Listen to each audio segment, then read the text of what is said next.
Nosso objetivo com essa videoaula é trabalhar um pouco as operações com frações, mais precisamente a adição e subtração de frações.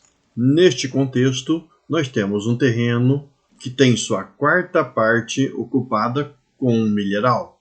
O que é a quarta parte de um terreno? Eu vou representar o terreno por este retângulo e a quarta parte nada mais é que um quarto do terreno ou aquela parte que a gente obtém dividindo o terreno em 4 partes com a mesma área e considerando uma. Então, qualquer uma dessas partes aqui do terreno, elas constituem um quarto do terreno, ou a quarta parte. Então, por exemplo, esta daqui é a parte ocupada pelo milharal. E ainda nós sabemos que 2/5 do terreno estão ocupados com pés de laranja. E como representar 2/5? Para facilitar, eu vou limpar um pouco esse desenho aqui, deixar marcada a quarta parte que a gente já representou. E eu estou fazendo isso daqui para você ter uma noção de como representar com certa precisão uma fração de um terreno, de uma plantação, de um objeto, e assim vai. Então o fato é que a quarta parte, que é esta, está ocupada por um milharal. E ainda nós temos que 2/5 do terreno estão ocupados por pés de laranja. Isso significa que se eu desenhar o terreno de novo aqui, só para raciocinar, 2/5 equivale a dividir esse terreno em 5 partes com a mesma área. Então, 1, 2, 3, 4 e 5. 5 partes com a mesma área. Cada uma dessas partes corresponde a 1/5. Então, essa daqui é 1/5 do terreno, essa 1/5, 1/5, 1/5 e assim vai. 5/5 formam o terreno todo. No entanto, os pés de laranja ocupam 2/5 do terreno. Por exemplo, essas duas partes aqui, que são os 2/5. Eu vou representar aqui em cima na mesma figura.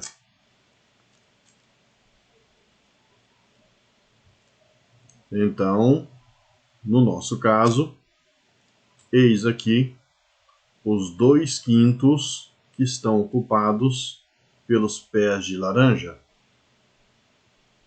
E daí vem a pergunta: qual fração corresponde à parte do terreno ocupada? Como que a gente vai calcular isso? Ora, nós conhecemos as frações que são equivalentes às partes ocupadas. Então, basta somá-las.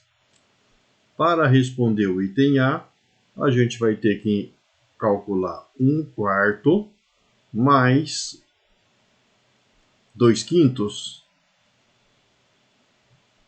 E como fazer isso?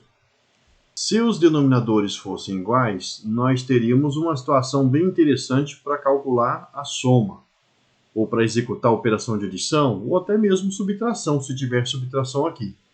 Então, por exemplo, se nós tivéssemos 2 dozeavos e 4 dozeavos, ficaria fácil fazer esse cálculo, porque os denominadores coincidindo, bastaria manter o denominador e somar os numeradores. Mas essa situação aqui não está tão amigável assim, ou seja, os denominadores são diferentes. E daí que eu te digo que tem várias maneiras de você resolver essa questão. Uma delas é usando o método, o algoritmo que envolve o mínimo múltiplo comum. Outra, das frações equivalentes. Eu vou usar o método mais difundido, que é o do algoritmo, que envolve o mínimo múltiplo comum desses dois denominadores. E como a gente faz isso? A gente escreve aqui o 4, separa por uma vírgula do 5 e desenha uma barra vertical. O que nós vamos fazer é encontrar os divisores desses dois e os divisores primos. Então, por exemplo, o 4 é par, então ele é divisível por 2. 4 dividido por 2 resulta em 2, e eu escrevo aqui embaixo do 4. O 5 eu não consigo dividir por 2 para resultar num valor exato, porque essa divisão que eu estou fazendo aqui é uma divisão no conjunto dos números inteiros, ou no conjunto dos números naturais. 5 dividido por 2 daria número quebrado, não é essa a ideia. Então a gente vai transcrever o 5 aqui. E o que mais? Nós temos ainda esse 2. Então vamos de novo dividir por 2. 2 dividido por 2 é 1. 5, a divisão por 2 não é exata, então eu vou transcrever para cá. E agora? Agora sobrou o 5. O 5 é divisível por 5 mesmo, que é um número primo. 5 dividido por 5 é 1. Eu escrevo 1 aqui embaixo, já tem 1 ali. E quando a gente chega em tudo 1 aqui do lado esquerdo, então o mínimo múltiplo comum de 4 e 5, quem que é? É o produto desses valores aqui do lado direito. Ou seja, basta você multiplicar esses valores. 2 vezes 2, 4. 4 vezes 5, 20. Aí está. O mínimo múltiplo comum de 4 e 5 é 20. A ideia, então, é trocar essas duas frações por duas outras que são equivalentes a elas, que têm denominador 20. Com isso, nós estaremos fazendo um cálculo com duas frações que têm o mesmo denominador. E a gente cai naquele caso fácil que eu falei agorinha há pouco. Mas e os numeradores? Como eu determino os numeradores? Eu vou considerar esse mínimo múltiplo comum, esse novo denominador, e vou dividir pelo 4. 20 dividido pelo 4, que é o antigo denominador, dá 5. 5 e vou multiplicar pelo antigo numerador. 5 vezes 1, 5. E eu, assim, encontro o novo numerador da fração. Então, o que eu estou fazendo neste cálculo, com este processo, é trocar o 1/4 por 5 vinteavos. E o 2/5 nós vamos trocar por quem? De novo, ó, 20 dividido por 5 é 4. 4 vezes 2 é 8. Pronto. Agora sim, nós temos uma operação de adição. Nós temos duas frações com o mesmo denominador. E basta somar os numeradores. 5 e 8, 13. Pronto. 13 vinteavos.